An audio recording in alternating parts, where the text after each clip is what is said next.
Isso nos coloca entre os 5 primeiros maiores emissores de gases de efeito estufa no mundo. E com um perfil de emissões completamente invertido em relação aos 2 grandes países em desenvolvimento, como China e Índia.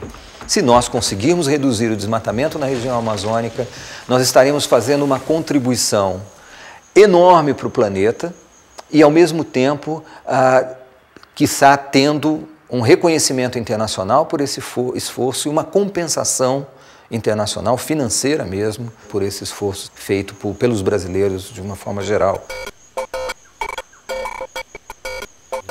No bioma amazônico, os vetores do desmatamento são a pecuária, a agropecuária, a soja, enfim, e também a extração de madeira, sobretudo a extração ilegal, porque ela é feita de uma forma tão desordenada que ela acaba comprometendo ali toda a vegetação e as outras árvores que têm um valor muito importante para a biodiversidade. Ainda o grande vetor de desmatamento da Amazônia é a pecuária. A gente ter um boi por hectare em média no Brasil, enquanto poderíamos facilmente, com tecnologia brasileira, da Embrapa, ter 3 por hectare, faz com que a gente tenha hoje uma ocupação de pecuária em 200 milhões de hectares no Brasil, ao invés de nós termos talvez 100 ou um pouco menos milhões de hectares. E isso ao custo da floresta. É a floresta que está caindo para dar lugar a essa pecuária extensiva e de baixa produtividade. Nós não precisamos mais derrubar nenhuma árvore do bioma amazônico para podermos tanto dobrar a produção de carne como dobrar a produção de grãos no Brasil. Um boi, ele emite cerca de 150 quilos de metano por ano, ruminando. Ele representa mais ou menos 2 toneladas de carbono por ano. Um carro popular, ele emite 1 tonelada de carbono por ano. Então, um boi emite o mesmo que 2 carros.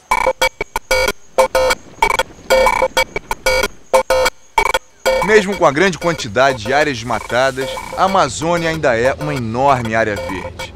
Sobrevoar a região é ter a impressão de uma floresta inabitada. O que nem sempre nos damos conta é que essa floresta também é a casa de muita gente. Às vezes a gente fica com essa imagem da floresta intocada, né, com a fauna, a flora ali, mas é importante saber que são 25 milhões de habitantes aqui na floresta. E são eles, exatamente eles, quem conseguem fazer com que essa dinâmica toda essa complexidade possa acontecer de uma maneira sustentável ou não. Boa parte dessas pessoas vive da floresta, elas estão embaixo daquelas árvores, usufruindo do que a floresta tem para dar para elas.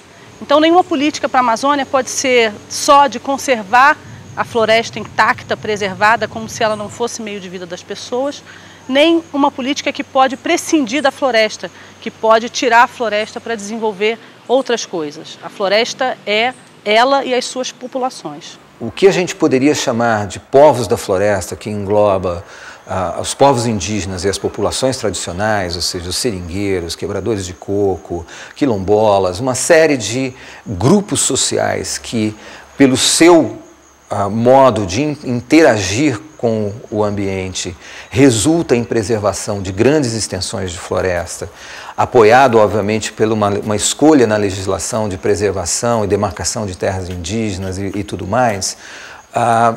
Esse grupo da sociedade brasileira, esse setor da sociedade brasileira, ele tem um papel-chave.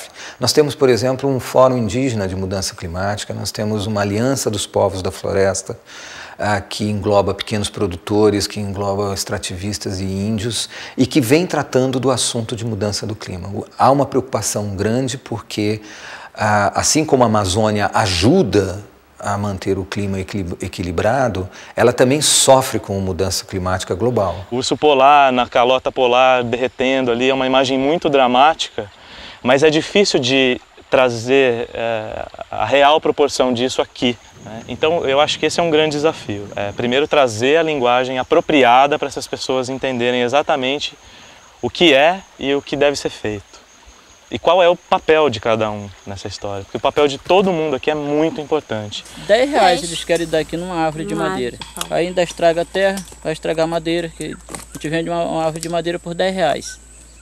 R$10 a gente não faz nada, né? Ali quanto eles não vão ganhar com aquela árvore de madeira? Ainda estraga a terra.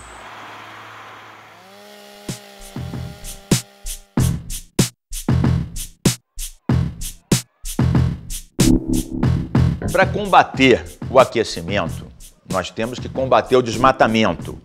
Isso significa fiscalizar por um lado e abrir alternativas produtivas por outro. Nós fechamos uma serraria ilegal em 1 hora, mas não criamos 50 empregos sustentáveis em 1 hora. Daí a importância do manejo florestal, da madeira certificada, políticas públicas, por exemplo, o acordo com a Caixa Econômica, que só vai financiar habitações com madeira certificada e carimbada de origem, de manejo. Reduzir o desmatamento tem um certo custo e achar, inclusive, também uma maneira de remunerar a floresta em pé tem um certo custo. Nós chegamos a um valor que é muito barato. Para você ter uma ideia, é por volta de 4 bilhões de dólares em 10 anos para você reduzir 80% do desmatamento amazônico.